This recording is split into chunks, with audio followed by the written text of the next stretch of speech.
Assassin's Creed Syndicate is out this November, and Ubisoft's got a lot to make up for. Unity was a bit of a mess, but it's insisting it's got it right this time. Josh, you've played the game. Yes. Big question. Is it packed full of glitches still? I tell you what, John, I have roamed around the streets of Victorian London and I saw barely any bugs or glitches, which, considering I had pretty much most of sequence, I think it was 3 and 7 to play through.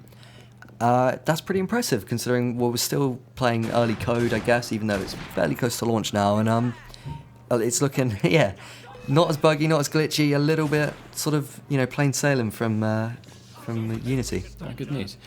Typically, early code we'd expect even still a small amount of glitching, but I guess after last year, fine-tooth comb over every bit of line of code and every little thing they've got to get. They seem really determined. It's a different studio. It's not the Montreal studio taking the lead this time. It's Quebec, I believe, and they're really determined to make this the sort of best Assassin's Creed, the most innovative Assassin's Creed. And I see shades of that coming through, but still on the whole, I'm not entirely convinced that they're, nailing it on the head.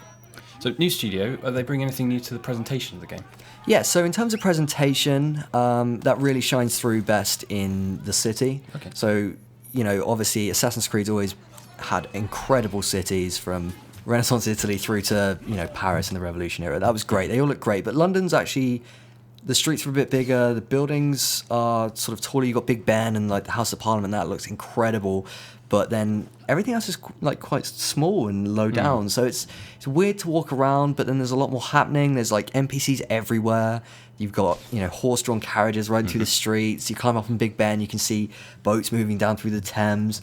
It looks great as well. It looks absolutely beautiful. Sadly, we didn't get a chance to see the modern day stuff. They're still keeping that under wraps. But it's back, so pieces of Eden. Key new feature is we've got 2 playable assassins now. We've got Evie and Jacob. Yes. Any particular difference between how those 2 play? Yeah, so, that was one thing I was eager to see, was how that was going to work, because obviously they got taken to task a bit during Unity for not having a female protagonist in the 4-player co-op. This has both a male and a female protagonist, both playable. You can actually switch between them at any time in the open world by going into the menu and clicking a button, which isn't as intuitive as something like GTA, which means people are probably going to pick one or the other. I know I probably pick Evie just purely because she's not a giant asshole like Jacob. His character is just bolshy, sort of Guy Ritchie inspired Londoner, and he's quite funny. He keeps going on about the Rooks and his gang, but he gets really quite annoying quite quickly. But Evie's sort of a bit more down to earth, a bit more fun. They play fairly similar, but they sort of want Evie to be geared towards stealth, so she can crouch down and go invisible, while Jacob, for example, is more sort of all guns blazing and a bit more sort of fist fighty, and you can actually gear both towards stealth or combat if you want through the skill systems, but on the whole, I think people are going to stick to one for the open world stuff, and then there's certain story missions that force you to play as one or the other for story reasons. So you mentioned there are some guns in the game with Jacob. He likes to use his fists, though. That kind of leads us into combat. How's that evolved? Yeah, so this is actually the most modern Assassin's Creed that we've ever had. In terms of time period. So they've had to sort of take in consideration the increase in weaponry on the streets, and obviously there's cops and stuff walking around now, so you can't walk around just brandishing weapons like you could in Assassin's Creed 1. So in terms of it's a lot more physical. The combat is a lot more just violent and visceral, especially from Jacob, where he's just got knuckle dusters or a cane, and he's just beating the hell out of people. Obviously, you can still assassinate people and hidden blade them, and it's really violent. I tell you what's really cool is they've finally changed the combat, so you're not waiting in enemies aren't just waiting to be assassinated, forming that nice orderly queue. Yeah, you're not countering to win now. There's actually this sort of trinity of combat where you're attacking, countering, and also having to stun enemies to sort of get them out of a guard block. And one thing I noticed actually, it's actually quite hard. That I was getting swarmed by 5 or 6 enemies at once. They weren't just waiting, they were piling in.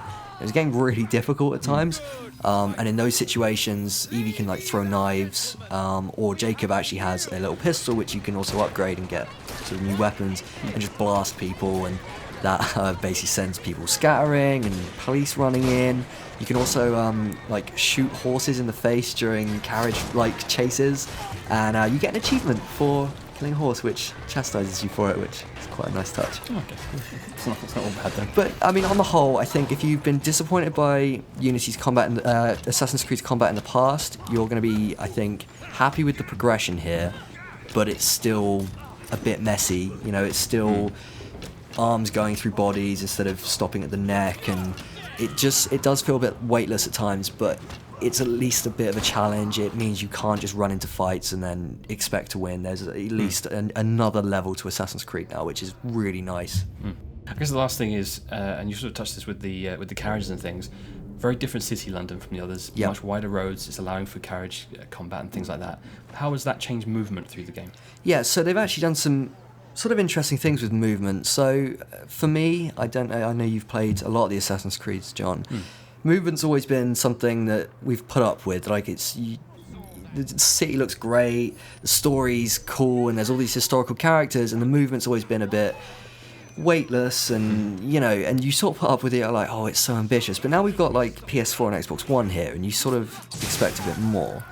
And that's where you sort of start to see the cracks in Ubisoft's sort of whole Assassin's Creed deal. It's just movement still feels really janky. Like, you're trying to get out of combat, you're trying to get away fast, and you're getting caught in boxes, and you're, you know, running backwards and forwards on the spot because the camera's swinging around too fast, or sort of half stepping up a wall and then kind of having to leap off again. And because they put that parkour down mechanic in now, you might accidentally run up a wall, and then you can't just hold down to drop off of it. You've got to then press another button, which is fine, except when you're being chased, or you're supposed to be tailing someone and you've lost them. And just movement is still letting it down. It just still feels just not very nice to move, and it wouldn't even be that much of a problem. But you've got games like Mad Max, Batman, even like Tomb Raider, like all of these third-person games all feel so great to move around in these spaces, and you've got Assassin's Creed where it just still feels, I don't know, just weightless and not that much fun, which is odd for a game where you're parkouring for most of it. Except now, obviously, they've got the rope launcher, which lets you just circumvent climbing entirely and just get to the tallest building as quickly as possible. And a really cool feature actually lets you zip line between the buildings in the wider streets, which is really nice because you can use those as like mobile assassination points. Nice. So that's really fun. And I think if they worked a bit more on that core movement, then we'd be looking at a real revolution for Assassin's Creed here. But as it stands, it feels like they're once again building and trying to fix on like a broken foundation. Right. You know, I think they're very close. It's going to need, in my opinion, another engine overhaul, but God knows how long it'll be till we get one of those. Sure. So, to sum up, if your sort of confidence was knocked in Unity, or in Assassin's Creed because of Unity, should be more confident now? Is it a game people should be investing in, you think? I think if you're an Assassin's Creed fan and you're following that ridiculous story, then obviously you're going to be jumping straight into Syndicate, no questions asked. If you're on the fence, what I'd say is it's definitely an improvement. As said, the combat's a little bit more challenging. The tone of the game's really fun, so if you're sort of getting bored of how stoic and serious it is, you'll enjoy the sort of like Guy Ritchie style humour and the stupid London tone that's all throughout it. I mean, the Americans are going to jump on this and just create a whole new stereotype for the British. It's going to be ridiculous. But on the whole, I think it's much improved. There doesn't seem to be as many glitches and problems. There's no multiplayer to just waste your time away on this. It's straight up single player. And yeah, I think it's an improvement. But again, I feel like it could maybe do a little bit better. But I think this might be a step in the right direction. Cool. Okay. So just waiting on the review and we'll have our final verdict. Yes, we will indeed. Cool. Cheers for watching, guys, and if you liked what you heard, be sure to subscribe for more videos in the future.